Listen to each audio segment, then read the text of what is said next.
რა არ მაინტერესებს რამდენ დადგმულ შეხვედრაში შეხვდება ვიღაცა კახიკალაძეს. მე მაინტერესებს ჩემმა ხალხმა ზუსტად იცოდეს, იფიქროს, იზრუნოს და გაერთიანდეს, დიასპორა გაერთიანდეს. ძალიან მნიშვნელოვანია.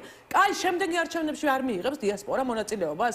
აი რომ მიიღებს არჩევნებში დიასპორა მონაწილეობას, ისე მიიღოს, რომ ყველამ ძალიან კარგად იცოდეს, რომ ეს ხაზი არ უნდა გადაუსვა შენ თანამოქალაქეს. ეს არის ეთნიკური წმენდა, ეს მინდა ვთქვა.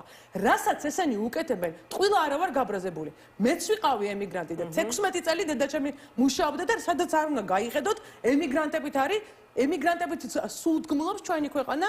საერთოდ აქამდე, ხო? ეს არის ეთნიკური წმენდა. ანუ ეს არის შენი ქვეყნის მოქალაქეების 1.5 მილიონის გარიყვა იქიდან, რომ მათ სახელმწიფოს მართვაში მიიღონ მონაწილეობა. რას ეუნება 1.5 მილიონი თავის საკუთარ თანამოქალაქეს, ქართული ოცნებ? არ მჭირდება, მე არ მაინტერესებს შენ რას ფიქრობ, რომ ქვეყანა როგორი უნდა იყოსო. როცა იქიდან აგზავნის ჭამის ფულს, ჩაცმის ფულს, სკოლის ფულს, ჯანმრთელობის ფულს, როგორ ვიქნებოდი საერთოდ ემიგრანტების გარეშე? ეს არის სამარცხვინო საქციელი, ეთნიკური წმენდა ქართული ოცნების მხრიდან და აი როდესაც გვექნება საშუალება რომ ეს ვაჩვენოთ, მაშინ ვაჩვენებთ ამას და მანამდე მე უნდა ვიმუშაო ჩემი საქმე ეგ არის, იმის განხილვა კი არა, რა დაკიდა ნაძვის ხეზე ანუკა არეშიძემ. არ მაინტერესებს. ჩემი საქმე არის ქართულ ხალხს უკუთხრა. უნდა თავის შემოვინახოთ, ვიფიქროთ, ოცნების მომხრეებს უნდა ელაპარაკონ და უნდა აუხსნან, რომ ამ ციფრის შემოხაზვა არის სირცხვილი.